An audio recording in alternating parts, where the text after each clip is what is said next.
Hello, everyone. Let's talk a little bit about evaluating with square root functions. So we've been working with square root function as far as transformations go, but let's talk a little bit more in depth about what taking the square root of a number actually means quantitatively.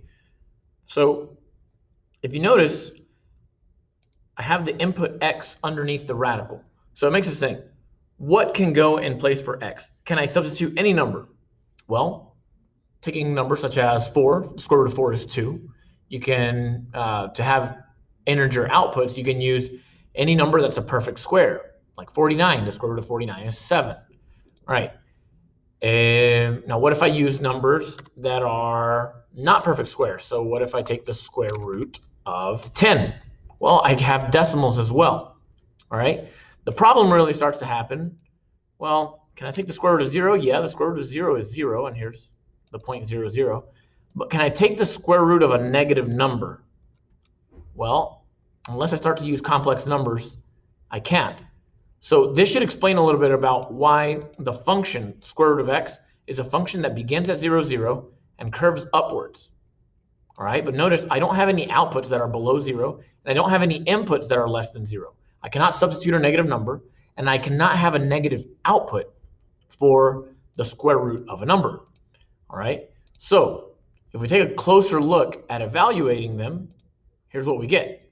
Let's say I had the function g of x equals the square root of x minus 15. So we're talking this purple function right here. So it's the square root function, but it's been shifted 15 units down as we learned with transformations.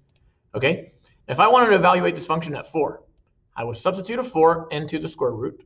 So I would take the square root of 4. What is that? 2. The square root of 4 is 2. Then I would take away 15, so I get negative 13. Pretty simple evaluation. Now think about if you used a negative number.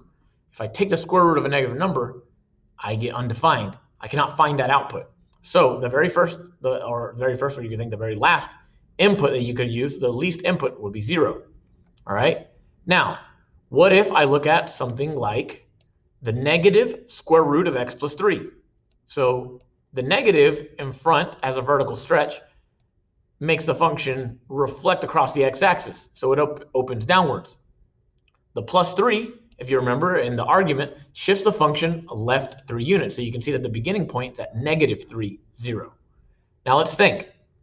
What if I wanted to evaluate h of 13? All right. Well, at 13, this function says that the output is negative 4.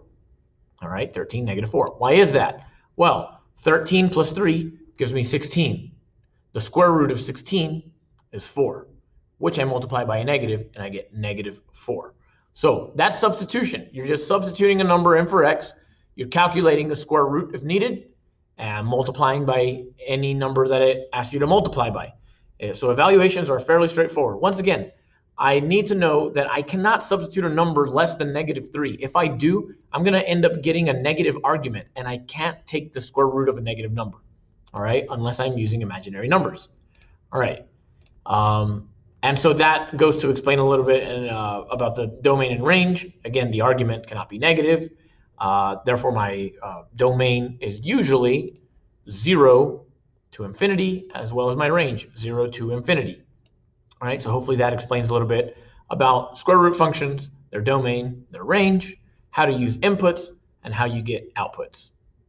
The next lesson will be equations with square roots. So working backwards, knowing outputs, and calculating the input.